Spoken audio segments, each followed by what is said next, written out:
غادي نسحقوا 3 بيضات، 2 كيسان تاع الحليب، كاس سنيده، كاس زيت، الحليب نتاع البودره، و عندي هنا معلقه كبيره ديال الخميره، يعني الخميره تاع الخبز، و 3 بيضات، وبطبيعه الحال الفرينه. Donc pour cette brioche qui est assez facile avec peu d'ingrédients, je vous montre une façon simple pour faire une brioche et qui est très réussite. Donc pas besoin d'un robot ni mixeur ni rien du tout. J'ai besoin juste d'un sac de congélation. يعني خصكم غير واحد الساك نتاع الكونجيلاسيون كيما هكا. عندي واحد الساك تاع الكونجيلاسيون، ما تحقوا لا روبو لا توسخوا يديكم لا ميكسر لا حتى حاجه، غير بساك نتاع كونجيلاسيون. غادي نوري لكم طريقه سهله وكتجي روعه. كما قلت لكم يعني هادشي كيبقى بروبر، ما توسخوا يديكم، ما توسخوا حتى حاجه، غادي كلشي كيدوز في الساك نتاع لا كونجيلاسيون. تهزوا واحد الساك هكا بروبر، يكون بروبر، وتبديو تحطوا فيه الحليب. Donc vous versez le lait dans le sac de congélation comme ceci. 2 verres de lait، 2 كيسان تاع الحليب. غندوز ندير لهم la levure تاع الدار. Donc une bonne cuillère de levure pour pain. Vu que le froid, on peut mettre une voire une et demie. درت معلقه حتى معلقه ونص نتاع الخميره تاع الدار، يعني مع على حسب البرد. الا كان الجو بارد ديروا معلقه ونص، كان حامي ديروا غير معلقه. نزيد لها السكر، 1 verre de sucre،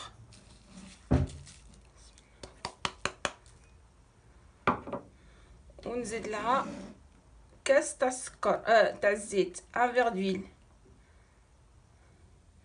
هاد البريوش كتجي ساهله وكتجي روعه. نوري لكم. وديروا معلقه نتاع الحليب بودره، une cuillère une bonne cuillère de lait en poudre. فوالا هادي كيعطي المذاق رائع لا بريوش، وكيخليها تجي بحال القطن. وغادي يعني كما كتشوفوا معايا راه ساهله هاد القضيه. وغادي نشعل الضو باش يبان لكم هكا احسن. يعني نفوا ديروا المقادير ديالكم كاع في الصاك. غادي نزيد لها نضيف لها البيض قلنا 3 ديال الحبات. بسم الله. 1 2 3، يعني 3 ديال البيضات.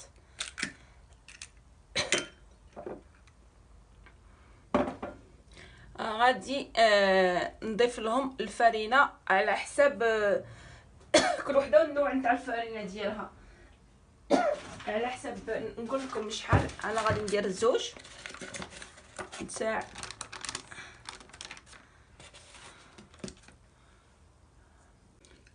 كما راكم تشوفوا معايا. غادي نزيد الفرينه. انا بدلت الصاك باش درت واحد الصاك بلو غران، الاخر ما تشورليش كان صغير. يعني دابا درت نزيد الفرينه 1 على حساب 2 كيسان حتى 2 كيسان ونص نتاع لا فارين. سا ديبون الفرينه، يعني عينكم ميزانكم باش تشوفوا. يعني ما خصهاش تكون قاصحه وما خصهاش تكون ليكيد يعني جاريه. فوالا هنا عندي 2 نتاع الفرينه مع ديك الخليط ديالي، وراني كملت لي بريوش ديالي. دابا غادي نهز الصاك ديالي نسدو هكا. درت 2 الا شت على حسب انا درت 2. نسدوها هكا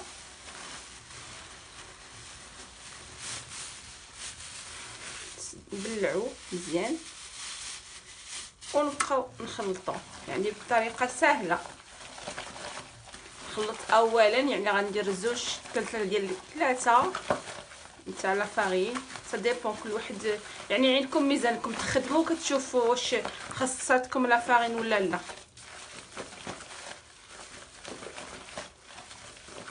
بحال انا خصني نزيد هنا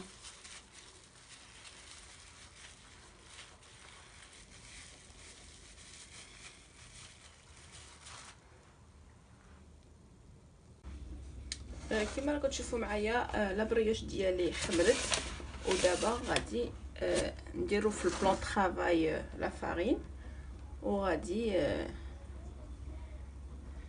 نكبوها هنا باش نصاوبوا لي بريوش ديالنا. دونك une fois que elle a bien donc elle a doublé de volume, nous allons mettre un peu de farine sur le plan travaillé sur le plan de travail pour pouvoir la travailler. Voilà, نهز هاد لا بريوش ديالي ونكبها هنا. هي راه غتنزل بسهوله لحقاش فيها الزيت. كتجي على هاد الشكل، خويوه فوق هاد لا فارين كما راكم تشوفوا معايا. نديروا لها شويه الفرينه هكا يعني ونكبوها اللي درت يعني تجي شويه جاريه، نديروا لها هكا. فوالا كنحصلوا على هادشي نديروا شويه لا فارين باش نخدموها هكا فوقها، وغادي نبدي نخدمها يعني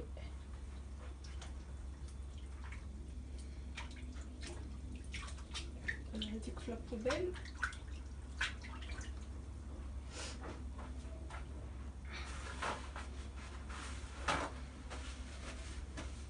دونك كي نديروا لا فارين هكا غادي نبديو نخدموها باش تجي لنا. يعني انا غادي ندير على 2 اشكال اليوم. غندير هذيك اللي غنديرها في واحد لومول كما راكم تشوفوا معايا. غنبديو نديرو هكا. خص ديروا شويه اليدين تاعكم فيها لا فارين لحقاش راها شويه ما يعني هي ما تجي شويه جاريه، ما تكون جاريه ما تكون قاصحه، كتجي على هذا الشكل. خدموها غير بيديكم غير هكا، يعني ديروا الفرينه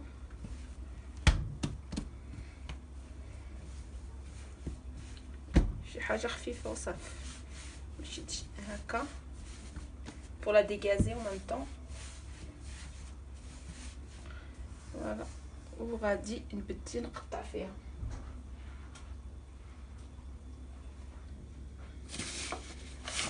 انا وجدت هنا هاد اللومون اللي كاين على هاد الشكل هكا، ودرت الصني الكبير اللي غادي نديرو في الفران. دونك غادي نبدي بهادي اللي عندي هنا. Nous allons commencer par celui-ci. Donc je vais pouvoir former des prendre un ciseau, enfin un couteau comme ceci. غادي نقطعها هكا على هذا الشكل هكا. قطعوها مرصويات يعني ديروهم كبار او صغار كيف بغيتو.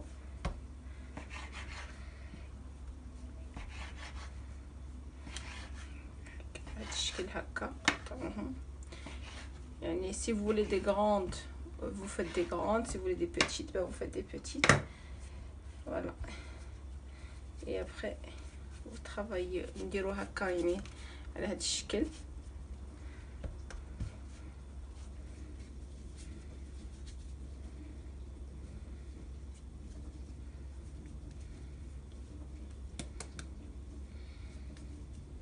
غندير هكا على هذا الشكل وغادي نحطهم هنا وحده قدام وحده. نهز الزوجه هادو ندير فيهم غير صغار يعني ماشي كبار باش يتشور.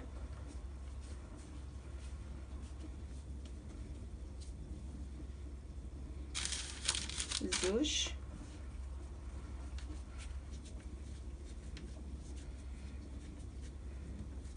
ثلاثة غادي عاد يخمروا يعني خصني ندير غير ببخي 4 صافي. فوالا هادو 4 اللي غادي يتحلوا عاد يطلعوا.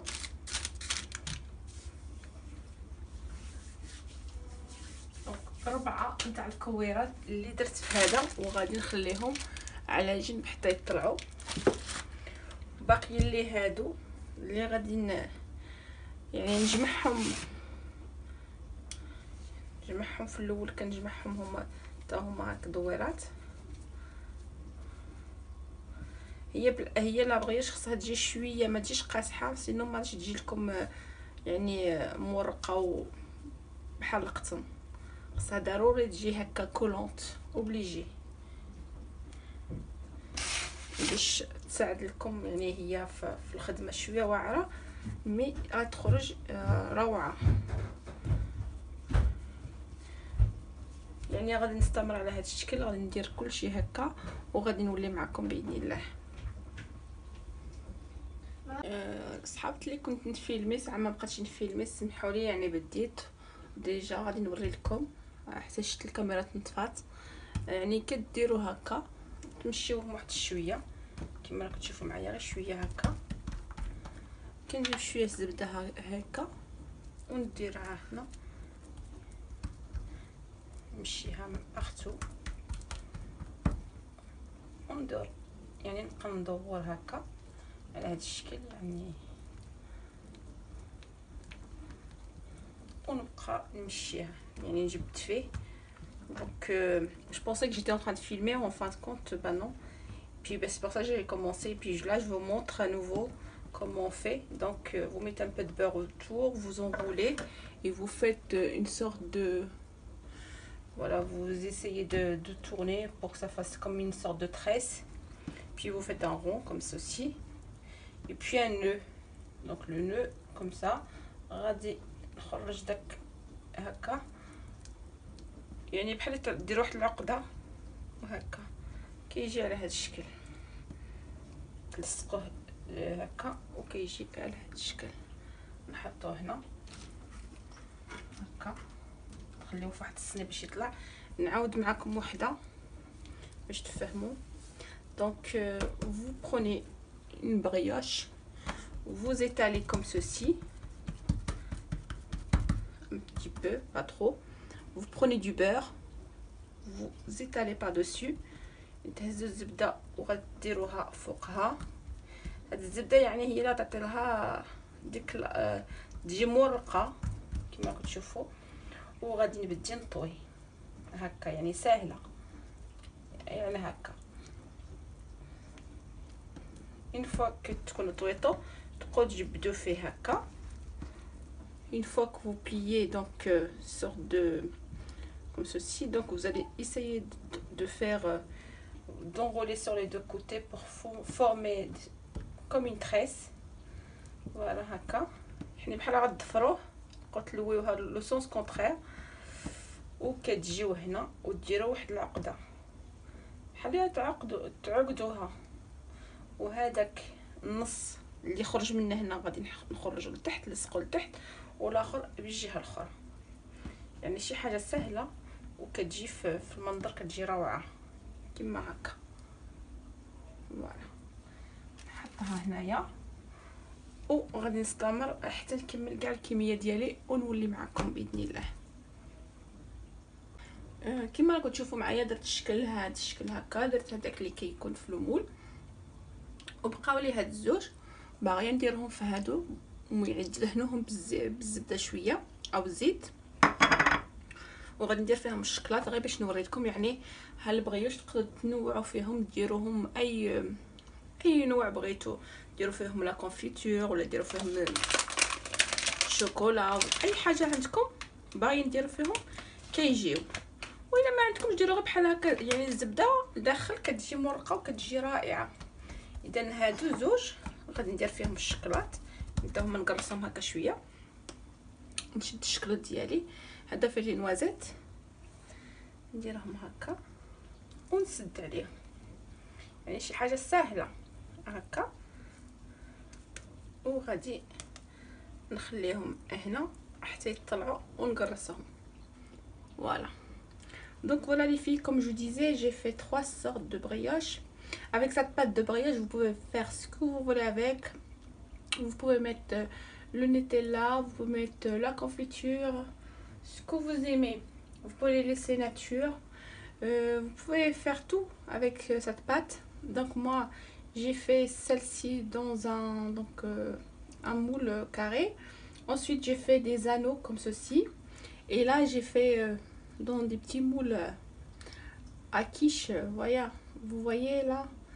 Voilà, donc j'ai mis du chocolat à l'intérieur. Donc c'est facile. Donc vous beurrez un petit peu le moule. Ensuite vous étalez un petit peu comme ça. Vous mettez le chocolat. Voilà, par exemple là j'ai pris un chocolat noisette.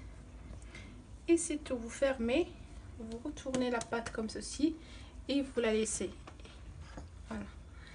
Et une fois qu'elle est bien, vous pouvez l'aplatir comme ceci. Et on va la laisser doubler de volume encore une fois. Parce qu'en fait, au départ, il faut la laisser. Et une fois qu'on l'a façonnée comme ceci, il faut la laisser à nouveau pour avoir une bonne brioche. Il faut qu'elle soit bien enflée. فوالا غنخليهم يخمروا لهذا الشكل هكا. غنخليهم يخمروا كاملين، نغطيهم ونخليهم يخمروا. وغادي يعني une fois يخمروا غندهنهم بالاصفر تاع البيض وغادي نديرهم في الفران. Donc voilà les filles, je vais laisser reposer tout ça. Faut compter 1 heure voire 2. En tout cas il faut que ça double de volume. Et puis une fois qu'elle soit bien donc une fois que excusez-moi donc une fois qu'elle soit bien gonflée, donc je vais la sortir et je vais mettre un peu de jaune d'œuf par dessus et préchauffer mon four. Et puis bon, je vous montre tout ça en étapes, hein. Je vous montre tout ça en détail plutôt. Voilà, j'espère que vous allez aimer.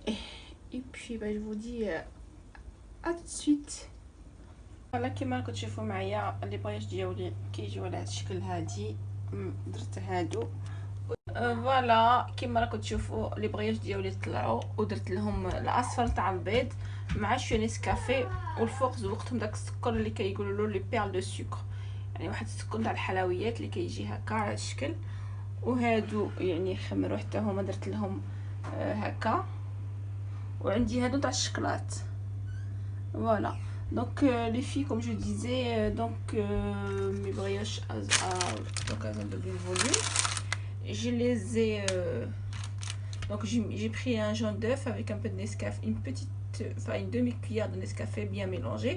Et donc avec un pinceau, vous passez par dessus pour vous donner une jolie couleur pour vos brioches. Et donc moi j'ai mis les perles de sucre comme ceci. Et puis là j'ai mis les croûtes de chocolat. Voilà, donc je vais les enfourner à 180 degrés et puis je vous montre le résultat final.